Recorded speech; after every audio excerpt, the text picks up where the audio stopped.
বিজেপিৰ চৰকাৰ চলি থকালৈকে আমি শক্তিশালী হৈ আছো। আমি আপোচবিহীনভাৱে কাম কৰিম। গতিকে এটা দুটা শিলগুটি আমাক ভয়ো খুৱাব নোৱাৰে।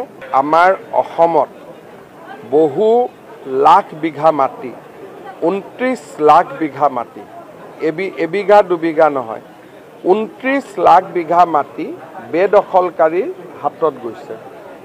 ইমান মানুহ অসমীয়া মানুহৰ হাততো নাই ইমান মাটি যিমান বেদখলকাৰীসকলে মাটি দখল কৰি ৰাখিছে।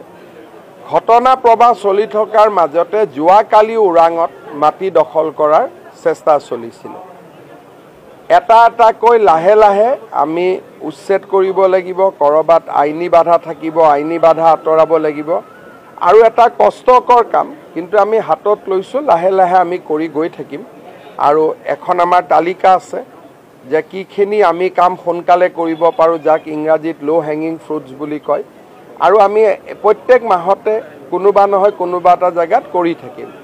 মোৰ এটাই অনুৰোধ থাকিব যে যিখিনি হৈ গ'ল, নতুনকৈ কোনো স্থানত যাতে আমি এনেকুৱা ধৰণৰ দখল হ'ব নিদিওঁ। স্থানীয় ৰাইজে প্ৰতিবাদ কৰিলে বা স্থানীয় ৰাইজে আপত্তি কৰিলে তেওঁলোক নাহে। কিন্তু আমি দুই এজনে নিজৰ মেডিপট্টা অলপমান বিক্ৰী কৰি দিলোঁ, তাতেই বহি ওচৰৰ মাটিলৈকে গুচি গ'ল। তেনেকৈ গোটেই বস্তুটো বিয়পি পৰে। সেইকাৰণে মই ভাবোঁ যে অসমীয়া মানুহ হওক বা আমাৰ ভাৰতীয় খিলঞ্জীয়া মানুহখিনি সাৱধান হোৱাৰ সময় হৈ গ'ল। একচুৱেলি সময় পাৰেই হৈ গ'ল। এতিয়াও যদি আমি অলপ সাৱধান হ'ব পাৰোঁ, হয়তো আমি জাতিটোক জীয়াই ৰাখিব পাৰিম।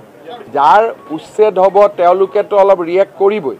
কিন্তু আমি এটাই কথা জানিব লাগে যে বিজেপিৰ চৰকাৰ চলি থকালৈকে আমি শক্তিশালী হৈ আছোঁ। আমি আপোচবিহীনভাৱে কাম কৰিম। গতিকে এটা দুটা শিলগুটি আমাক ভয়ো খুৱাব নোৱাৰে।